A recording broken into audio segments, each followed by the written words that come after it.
네, 오늘 설교 제목은 불 있습니까? 라는 제목인데 혹시 여러분 이 단어를 최근에 쓴 적이 계십니까? 내가 썼다면 저와 상담이 좀 필요하고 내가 쓰지 않았다면 지금은 이 말을 거의 쓰지 않는 말인데 과거에는 많이 썼습니다. 제가 대학생이 되자 가끔 길거리에서 누가 저한테 와가지고 혹시 전 저에게 뭔가 전도하려나 보다 싶었는데 불 있습니까? 라고 묻는 것입니다. 불과 1년 전만 해도 그냥 고등학생이었는데 1년 만에 불 있습니까의 주인공이 된 것을 경험했습니다. 그걸 처음 들었을 때 기분이 나쁘지 않았습니다. 왜냐하면 내가 어른이 되었구나라는 것입니다. 제 동기 가운데 좀 부유한 집에 애였는데 걔는 고1 때부터 88 라이트를 항상 구매하던 친구였습니다. 그게 뭔지 아시는 분들도 아마 약간 과거가 좀 의심스럽지만 하여튼 그런 친구입니다. 좀 부유해가지고 그는 성냥과 라이터를 쓰지 않고 터보 라이터를 썼습니다. 바람이 막 불어도 그 가스 때문에 잘 나오는 그런 터보 라이터였습니다. 그 친구와 함께 대학 그 인터뷰를 갔는데 인터뷰 대기 장소가 건물 옥상이었습니다. 바람이 무지 불었습니다. 모든 학생이 성냥과 라이터를 켜는데 아무도 담뱃불을 못 붙이는 겁니다. 친구가 푸쉬 해가지고 붙이는데 친구 주변에 이게 전도가 돼가지고 애들이 많이 모여가지고 담뱃불을 나누는 것을 지켜보았습니다. 터보 라이트는 비바람이 쳐도 불이 붙는구나 그때 느껴봤습니다. 물론 불은 그와 같이 담뱃불만 불이 아니지요. 불은 언제 필요합니까? 어두운 밤길을 걷는다면 그때 불이 필요합니다. 눈이 시력이 아무리 좋아도 불이 없으면 다른 길로 가게 되거나 헛걸음을 할 때가 많습니다. 눈 뜨고 있지만 잠은 자지 않지만 눈 뜨고 있지만 사고를 당할 수도 있습니다. 뭐가 필요합니까? 불이 필요합니다. 그러면 지금 한번 좌우로 묻겠습니다. 혹시 불이 있습니까? 갑자기 주머니에 손에 들어가신 분들은 빨리 끊으시고 바라고 인생의 불이 필요한 줄 믿습니다. 제가 성지순례를 갔다 왔는데 신대원 3학년 때 그 이스라엘에 가시면 저 히스기야 지하 수로가 있습니다. 땅 밑으로 한참 내려간 다음에 한 500m 정도 수로를 걸어가면 저 끝에 실로암 연못이 나옵니다. 근데 처음에 보시면 맨 앞사람만 후레쉬를 들고 있고 나머지 수십 명 수백 명은 앞사람 어깨를 이렇게 잡으면서 그냥 걷는 것입니다. 키가 180 이상 되신 분들은 반드시 숙여야 됩니다. 그래가지고 한 명만 지나가는 수로인데 계속 이렇게 막 걷는 것입니다. 물은 발목까지 다 차오르고 계속 그렇게 10분 15분 걷다 보면은 맨 끝에 밝은 빛이 탁 보이는 것입니다. 근데 10분 동안 제가 한번 실험해봤습니다. 눈 떠도 까맣고 눈 감아도 감은 거예요. 절대 암흑의 순간이었습니다.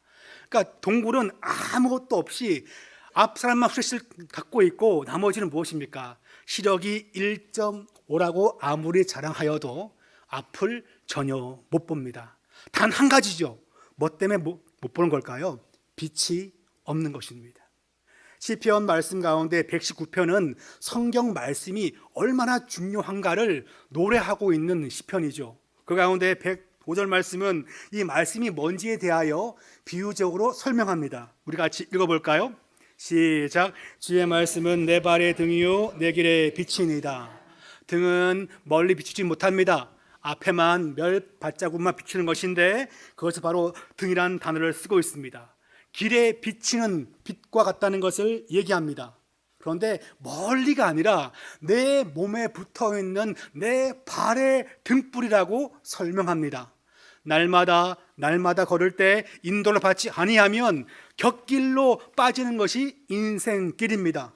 그 길 가운데 빛을 비추는 것이 바로 주님의 말씀임을 얘기하고 있습니다. 혹시 힘 세신 분 계십니까? 달리기를 30km 뛰시는 분 계십니까? 부럽습니다.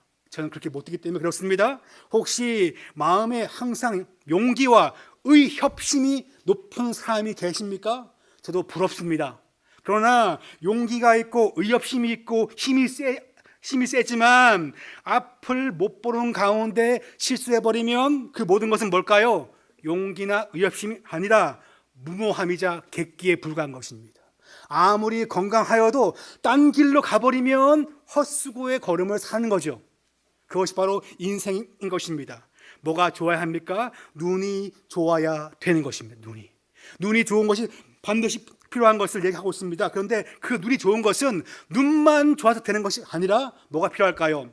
빛이 필요함을 말하고 있습니다. 빛이 없으면 방향을 알 수 없기 때문에 그렇죠. 여호와의 말씀이 성도에게 그와 같은 등과 빛임을 말씀하고 있습니다. 106절 말씀 보시면 시인은 이렇게 고백합니다. 우리 한번 다 같이 읽겠습니다. 시작. 주의 의로운 규례들을 지키기로 맹세하고 굳게 정하였나이다. 의로운 규례들, 의로운 말씀들, 의로운 법칙들, 성경 말씀을 내가 지키기로 굳게 맹세하고 정했음을 시인은 자랑합니다. 왜냐하면 이대로 가야지만이 안전한 것이지요. 아무리 일을 잘해도 안전하지 아니하면 그것은 엉망이 되게끔 됩니다. 제가 어릴 때 아버지가 시골에서 목회했는데 그 시골은 개발 제한 구역이었어요. 그래가지고 아무것도 없고 가로등도 없고 동네 가로등에 딱 2개 있는데 교회 대문에 있습니다. 예배 시간 때만 저녁에 그냥 딱 켜는 거예요. 그러니까 얼마나 부럽습니까? 그 시골길을 걷는데 시골길이 제가 그때 1학년이었는데 제 누나와 길 걷는데 너무 재미가 없어가지고 누나 재미없다, 좀 재밌는 건 하자. 그냥 빨리 걸어, 빨리 가야 된다고, 집에 가야 한다고. 제가 그랬어요. 제 옆에 보니까 검은 데가 있는데 분명 풀 같다고. 풀이니까 절로도 한번 걸어가 보자 그랬어요. 저희 누나 하는 말씀이 그냥 가자고. 아니야, 저기도 길이야. 봐봐, 검은색의 저건 분명 풀인데 풀 밑에 뭐가 있습니까? 땅이라고. 얼마나 논리적입니까? 그죠? 자리가 풀이 있는데 풀 밑에 땅이니까 글로 걸어가면 충분히 걸어갈 수 있다고. 누나가 그런가 하다. 아니야, 그래도 가자고. 아니라고. 누나 잘 보라고. 제가 그래서 검은 데를 걸어갔거든요. 또랑이었어요. 그 집에 가가지고 너는 어디 갔다 왔어? 그래가지고 엄마한테 엄청 혼났던 기억이 있습니다. 분명히 제 눈에는 풀처럼 보였어요. 시력 1.2였거든요. 잘 보여. 분명히 검은 건 풀이다. 풀이었지만 빛이 전무했기 때문에 그건 풀이 아니었고 검은 또랑이었습니다. 마치 그와 같습니다. 이것이 반드시 그 가운데 빛을 비춘다면 모든 것을 다 알 수 있는데 빛이 없기 때문에 판단이 오류가 된 것이고 그 다음에 실수한 것을 보여주고 있는 것입니다. 시편 19편 8편 말씀 보시면 말씀과 빛에 대한 말씀이 한 번 더 등장합니다. 한번 같이 읽어볼까요? 시작. 여호와의 교훈은 정직하여 마음을 기쁘게 하고 여호와의 계명은 순결하며 눈을 밝게 하시도다. 여기 보면 여호와의 교훈, 계명은 말씀이죠. 여호와의 말씀은 첫째, 듣는 자의 마음을 기쁘게 합니다. 우울하십니까? 성경을 처방합니다. 적적하십니까?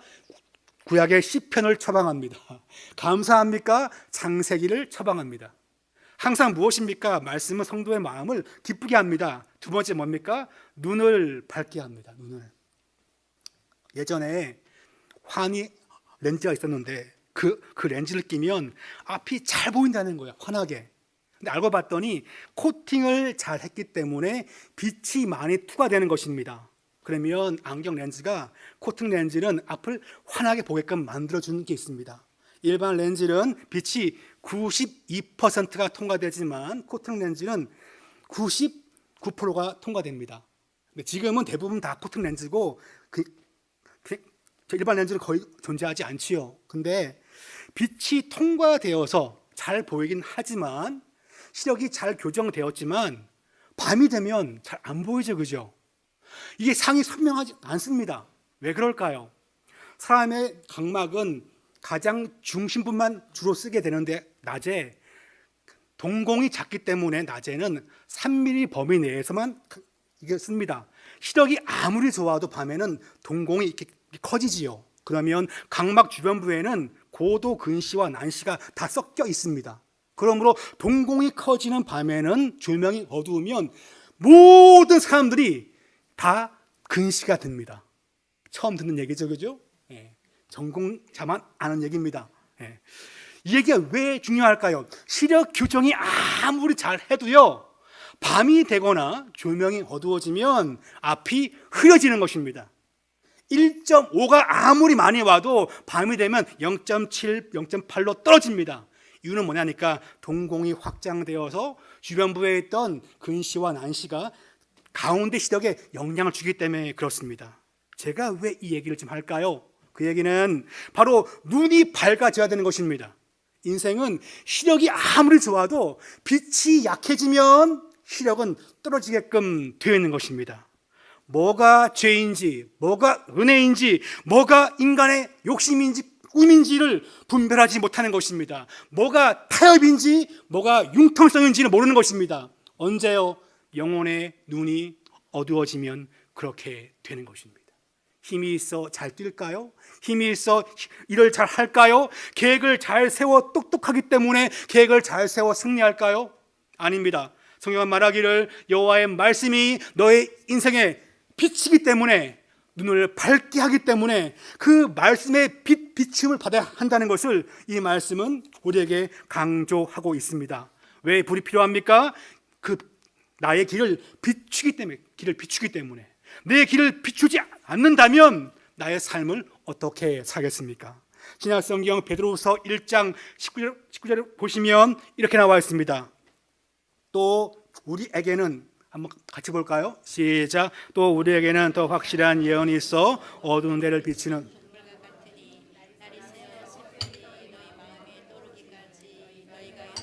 주의하는 것이 옳으니라. 말씀을 잘 보는 것이 잘 보는 것이 진짜 옳은 것인데, 말씀을 비유하기를 어두운 데를 비추는 무엇입니까? 등불이라 비유합니다. 시력이 1.5, 1.2 아무리 많아도요, 빛이 흐려지면 앞은 안 보입니다. 이게 중요하죠. 뭐가 인생의 등불입니까? 손정등 같은 나의 생각과 판단이 되지 않고 여호와의 말씀이 우리 삶 가운데 등불로 삼기를 축복합니다. 우리가 많이 알고 있는 찬송가 가운데 예수를 나의 구주 삼고 혹은 인내하신 구세주여 나의 갈 길 다가도록을 지으신 그런 찬양 사역자가 있었습니다. 한 150년 전 사람입니다. 바로 크로스비인데, 이 여인은 많은 부흥사와 함께 합동으로 사역을 많이 하였습니다. 그는 평생 살면서 8,000편의 찬송을 지었습니다. 8,000편. 800도 아니고 80도 아니고 8,000편을 지었어요. 그런데 이 여인은 시각 장애자였습니다. 육신의 눈은 어두웠습니다. 앞을 못 봅니다. 그럼에도 불구하고 말씀의 빛으로 인도받고 많은 사람들을 찬송 가운데 감동시키며 복음 앞에 굴복시킨 놀라운 일을 감당한 사람이었습니다. 왜 그렇게 되었을까요? 말씀의 빛을 비추었기 때문에 그렇습니다. 인생은 나의 계획과 나의 욕망과 나의 꿈과 나의 욕심, 그것을 구별할 줄 아는 빛이 필요합니다. 여호와의 말씀이 우리 모든 삶과 가정 가운데 빛 되시기를 축복합니다. 한번 좌우를 보시면서 따라합시다. 불을 받아야 합니다. 불을 받아야 합니다. 말씀의 불 받기를 축복합니다. 목사님, 그냥 교회만 잘 나오면 안 됩니까? 그렇게 말씀하는 분들이 아마 계시겠죠. 말씀의 불이 필요합니다. 왜 그럴까요? 그날 말씀은 이렇게 나와 있습니다. 고난 중에서 나를 살리기 때문에 그래요. 이 말씀이. 우리 같이 107편 말씀 다 같이 읽어보겠습니다. 시작. 매우 심하오니 여호와여 주의 말씀대로 나를 살아나게 하소서. 나의 고난이 적당한 것이 아니라 어떻게 나와 있나요? 매우 심하오니, 아든 매우드란 그 히브리어인데 너무나 대단하게 나의 한계점에 도달했다는 거죠. 이때 넘어가면 나 죽습니다, 하나님. 이 정도로 힘듭니다. 그때 주의 말씀이 나를 뭡니까? 소생케 한다. 나에게 생기를 준다는 거예요. 주의 말씀만이 나에게 생기를 주오니, 제발 이 상황 가운데 주의 삶 가운데 말씀대로 날 이렇게 달라라고 그렇게 간구하는 것을 이 말씀에서 기록하고 있습니다. 물론 급할 때는, 가장 급할 때 뭐가 필요할까요? 돈이 필요합니다. 급할 때. 두 번째는 뭡니까? 좋은 사람이 필요하죠. 돈과 사람이면 다 되는 것처럼 보입니다. 그렇지만 돈과 사람은 때를 따라 존재하는 것이고 때가 지나면 없어지게끔 되어 있습니다. 그래서 어떤 고난은 돈과 사람으로 해결되지 않습니다. 나의 슬픔을 누가 대신 짊어지겠습니까? 그때 변치 않는 것은 여호와의 말씀인 것이고 그 말씀 붙잡는 자에게 승리의 삶이 있다는 것을 이 말씀은 교훈을 주고 있습니다. 목사님, 제가 아직 젊어가지고 제가 아직 팔팔합니다. 아마 그런 청년이 있을 수도 있을 것입니다. 제 나이가 지금 얼마라고? 전 고난이 없어요. 시편 109편에 보시면 이렇게 말씀이 나와 있습니다. 나의 생명이 항상 위기에 있사오나. 이것을 저 히브리어 성경 보시면 나의 목숨이 항상 내 손바닥 위에 있다는 말이에요. 자, 여러분의 생명이 손바닥 위에 있으면 안전할까요? 아니면 두려울까요? 다들 생각이 없으신데 여러분 자녀의 생명이 여러분 손에 있으면 안전할까요? 두려울까요? 가끔 보면 화분 좀 밖에 또 나가다가 뚝 떨어뜨리시는 분들이 10년에 한 번씩 있어요. 그러면 떨어지면 그냥 딱 끝나거든요. 얼마나 안타까울까요? 제가 지금은 잘 실수하지 않지만 처음에는 교회 프린터 잉크 넣을 때 잘못 나가지고 막 손이 다 번지거든요. 검은 손으로 악수할 때가 있었습니다. 저의 손이 안전한 것처럼 보이지만 저의 손은 안전하지 않습니다. 언제나 넘어지면 깨어지게끔 되어 있습니다. 우리의 삶의 생명은 내 손에 있을 정도로 항상 뭡니까? 위기 가운데 우린 항상 존재합니다. 그때 우리는 뭘 붙잡아야 될까요? 주의 말씀을 잊지 않는 성도가 되어야 할 줄 믿습니다. 내가 아픔과 위기 가운데 있을 때 일으키는 것은 여호와의 말씀임을 성경은 얘기하고 있습니다. 우리 110절 다 같이 읽어보겠습니다. 시작. 악인들이 나를 해하려고 울분을 놓았사오나 나는 주의 법도들에서 떠나지 아니하였는다. 어쩔 수 없는 고난이라면 넘어가겠지만 사람들이 악의적으로 파놓은 함정이 있습니다. 세트 범죄죠. 몰래 놓은 덫입니다. 지금은 덫을 잘 놓지 않지만 과거에는 산에 토끼 덫을 참 많이 놨는데 저희 시골집은 한 집마다 기본 한 500개씩 덫을 산에 다 깔았어요. 토끼 잡으려고 겨울에. 근데 그것을 토끼한테 말하지 않죠, 그죠? 몰래 나무 밑에다가 그냥 묶어 놓습니다. 걸리면 백발백중 그냥 잡힙니다. 온물은 계획적이고 드러나지 않습니다. 몰래 하기 때문에 성도를 넘어지게 만들죠. 그럴 상황에 내가 있을 때 정말 억울하고 분통이 터질 것입니다. 아니 왜 저분은 없는 말을 지어내? 그러면서 마음이 더 아플 것입니다. 있는 말이지만 과장하기 때문에 때려주고 싶을 마음을 먹을 수도 있습니다. 그때 성도가 무엇입니까? 여호와의 법도를, 말씀을 붙잡는 것이 살 길이란 것을 이 말씀에서 교훈을 줍니다. 우리 같이 마태복음 4장 4절 말씀을 다 같이 읽어보겠습니다. 시작. 예수께서 대답하여 이르시되 기록되었으되 사람이 떡으로만 살 것이 아니요 하나님께로부터 나오는 모든 말씀으로 살 것이라. 아멘. 이 말씀 보시면 이렇게 나와 있어요. 사람이 떡이 필요합니까? 안 필요합니까? 지금 여기 보시면 떡으로만 살 것이 아니니까 떡이 필요하다는 거죠, 그죠? 떡 필요 없다고 생각하시는 분들 이따가 점심을 그냥 굶으세요. 굶으시면 됩니다. 그러니까 떡은 다 필요합니다. 양식이 필요합니다. 돈도 필요합니다. 누가 저한테 돈 주시면 제가 30대 때는 됐습니다. 제가 항상 거절했는데 40살 넘어가니까 감사합니다 라고 태도가 바뀌었어요. 저도 주면 받습니다. 그런데 돈도 필요하고 떡도 필요하지만 먹고 사는 핵심은 무엇입니까? 여호와의 말씀임을 얘기합니다. 고난 가운데 있을 때, 위기 가운데 있을 때 무엇이 나를 섬길 것인가, 나를 살릴 것인가, 그것을 우리가 기억할 필요가 있습니다.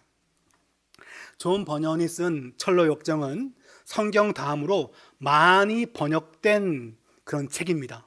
그리고 한국에도 성경이 채 다 출판되기 전에 철로 역정이라는 책이 먼저 번역되어 그렇게 쓰임 받았습니다.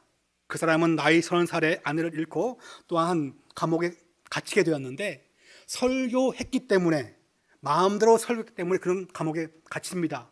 12년간 감옥에 있으면서, 물론 현대적인 감옥은 아니고 자유로운 왕래가 가능한 금고 형태와 같은 12년 동안의 감옥 생활이었습니다. 그는 뭐 했냐니까 생활을 위해 가지고 술을 뜨고 어떤 레이스를 만들어 팔았습니다. 참 그렇죠. 그리고 뭐 했냐니까 12년간 말씀 앞으로 들어갔습니다. 그래서 그냥 일반 일반 사전이 브리텐디카 사전을 보시면 하나님 말씀으로 들어가는 통로가 바로 그의 12년 감옥 생활이었다고 나와 있어요.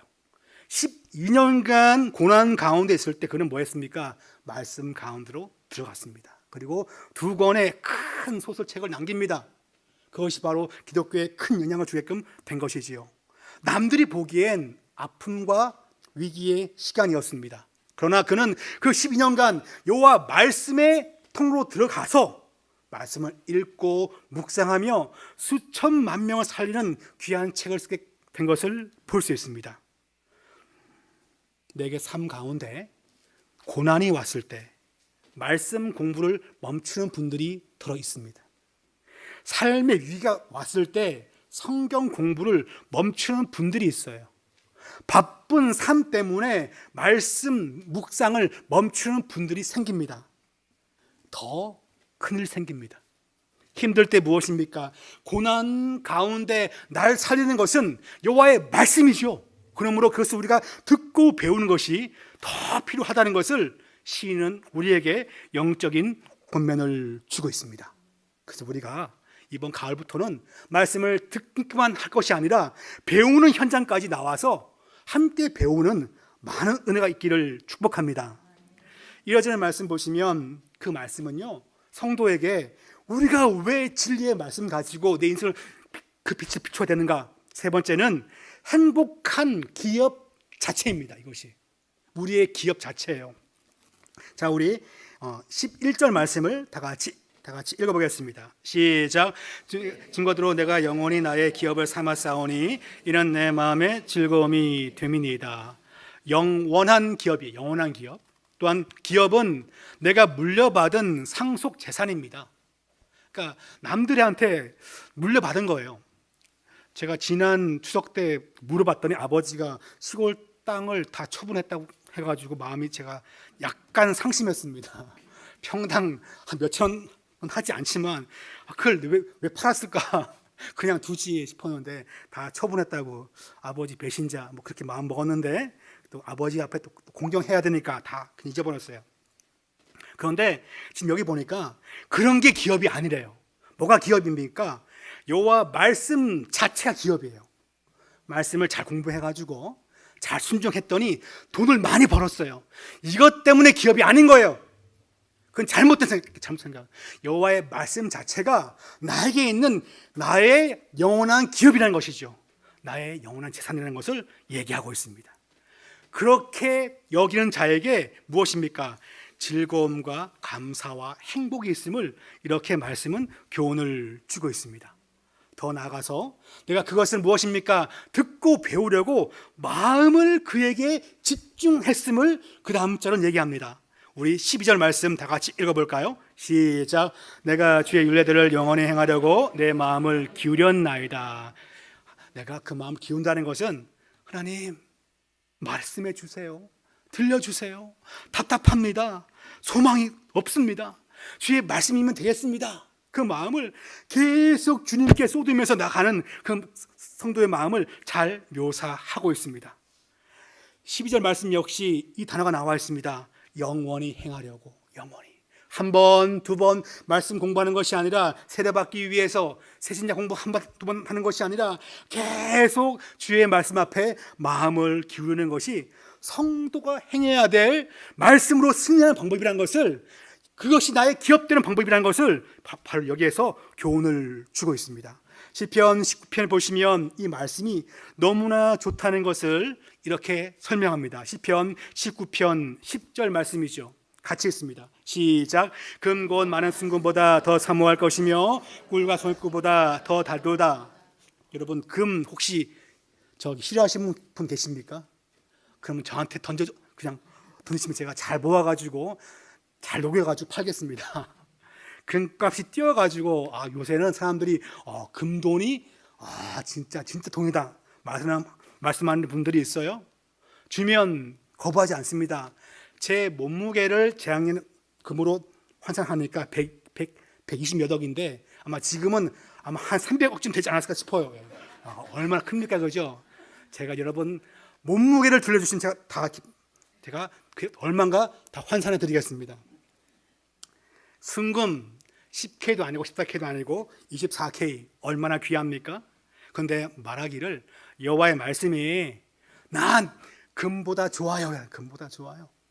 그 다음에 꿀과 송이꿀보다, 송이꿀은 꿀이 흘러 넘치는 그 상태입니다. 그거보다 더 좋습니다.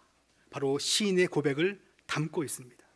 여호와의 말씀이 성도에게 그와 같이 달아지는 역사가 있기를 축복합니다. 성도가 세상과 다른 점이 무엇입니까? 라고 묻는다면 단 한 가지예요. 여호와의 말씀을 듣고 이해하고 따라가는 거죠. 그것이 바로 성도의 삶입니다. 그 말씀은 요한복음 10장 27절에 보면 나와 있습니다. 주님은 성도와 주님 관계를 양과 목자에 비유합니다. 우리 같이 요한복음 10장 27절 말씀 다 같이 읽어보겠습니다. 시작. 내 양은 내 음성을 들으며 나는 그들을 알며 그들은 나를 따르느니라. 아멘. 주님의 목자의 음성을 알아차립니다. 제가 멍멍이 밥 줄 때마다 이렇게 바람을 붑니다. 휘파람을. 그 멍멍이가 알아차려가지고 밥 주는 거구나 해가지고 꼬리를 막 흔들어요. 멍멍이도 뭡니까? 제가 밥 주는 휘파람을 알아차립니다. 주의 백성은 뭘까요? 여호와의 말씀을 알아차립니다. 듣고서. 주의 백성의 특징입니다. 그리고 뭐합니까? 알아차린 대로 따라가는 거죠. 그게 대박이고 그게 성공이고 그것이 평강이기 때문에 그러한 것입니다. 말씀이 그와 같이 성도에게 가장 중요한 삶의 중심을 담고 있다는 것을 이 말씀은 교훈하고 있습니다. 최근에 많은 분들이 코인이나 혹은 주식에 투자를 많이 하죠. 그래서 그것이 오르면 마음도 막 오르고 떨어지면 거울빛이 하얘집니다. 어두워지죠. 최근에 AI가 많이 떴고 그다음에 테슬라 같은 주식이 많이 떨어졌습니다. 테슬라가 왜 떨어졌는가 보면 어느 정도 한계점에 온 것 같고 여전히 AI는 뜨고 있습니다. 예전에 주식이 떨어진 분 가운데 낙담하고 상심하고 이혼도 하신 분이 제가 봤고 또한 그 위궤양에 걸린 분도 제가 한번 직접 봤습니다. 근데 저희 아버지였어요. 그래서 떨어져가지고 상심해가지고 위궤양에 걸리셔가지고 나중에 다 회개하고 다 파치우고 다 끝났습니다. 어떤 분은 그게 잘 올라가지고 교회 헌금하신 분도 있고 어떤 분은 올라가지고 집안 살림 다 바꾸신 분도 제가 봤습니다. 네, 부럽죠, 그죠? 근데 떨어진 사람보다 붙은 사람들이 더 잘 보이기 때문에 우리는 거기에 마음이 혹할 수 있습니다. 가장 좋은 주식은 어떤 주식일까요? 세상과 정치와 경제 상황에 따라 바뀌지 않는 그 주식은 무엇일까요? 사람 가운데 영원히 변치 않는 기업이 있다면 어떤 기업이 최고 우량주가 될까요? 최근에 대기업들이 10년, 20년, 30년 근속을 하면 금 10돈, 20돈씩 주는 그런 기업이 있습니다. 녹십자에서 40년 근속하면 금 40돈을 줬대요. 작년까지. 그러다가 금값이 뛰는 바람에 그것을 바꿨어요. 그래가지고 지금은 2천만 원씩 준대요. 그냥 생돈 그냥 주는 거예요. 금값이 뛰면 대기업도 정책을 바꿉니다. 그게 현실이죠. 그러나 영원히 변치 않는 성도에게 인생의 빛을 주고 흔들리지 않도록 고난 가운데 건져주시고 성도에게 영원한 기업되는 것은 무엇일까요? 성경은 말하고 있습니다. 여호와의 말씀인 것입니다. 진짜 저처럼 물려줄 땅이 없습니까? 물려줄 기업이 없습니까? 그러면 여호와의 말씀 앞에 몰두하시기를 축복합니다. 그 자에게 무엇입니까? 그 자가 위 가운데 일어설 것이고 그 자가 주님의 손길을 경험할 것이고 그걸 본 자녀가 여호와의 말씀을 동일하게 붙잡으면서 그 가정에 실제 기업이 될 줄 믿습니다. 제가 늘 얘기할 때마다 약간 창피하지만 이 얘기는 제가 항상 생각할 때마다 잘했다 싶은 게 있어요. 전 첫 휴가를 일병 휴가인데 첫 휴가 합해가지고 12박 13일 나왔는데 12박 13일을 전부 다 수련회에 다 꼬라박았습니다. 처음에는 내가 왜 이랬지 싶었거든요. 12박 13일 동안 매일 성경 공부하고 말씀 배우고 기도하고 그만 계속 한 거예요. 지나고 나니까 이것도 참 멋있다. 지금 제가 생각하니까 야 그때 결정 참 잘했어. 참 멋있구나 생각을 항상 다시 합니다. 무엇이 우리의 기업일까요? 여호와의 말씀을 붙잡는 그런 어머니 아버지가 되시기를 축복합니다.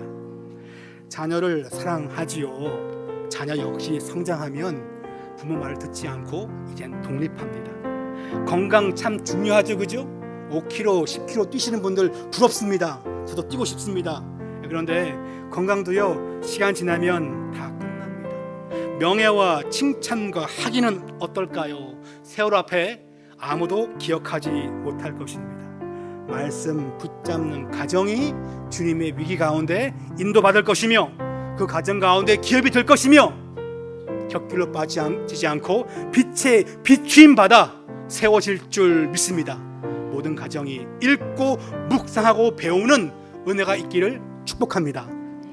우리 이 시간 아버지 앞에 한번 기도하겠습니다. 설교는 듣고 감동으로 끝나는 것이 아니라 마음의 결심이 필요합니다. 가슴에 손 얹고 시간 기도하기를 소원합니다. 하나님, 내가 주의 말씀을 잘 배우겠습니다. 잘 읽겠습니다. 배우는 그 자리에 나가겠습니다. 말씀 가르치는 교사와 구역장의 직무도 진심으로 잘 감당하겠습니다.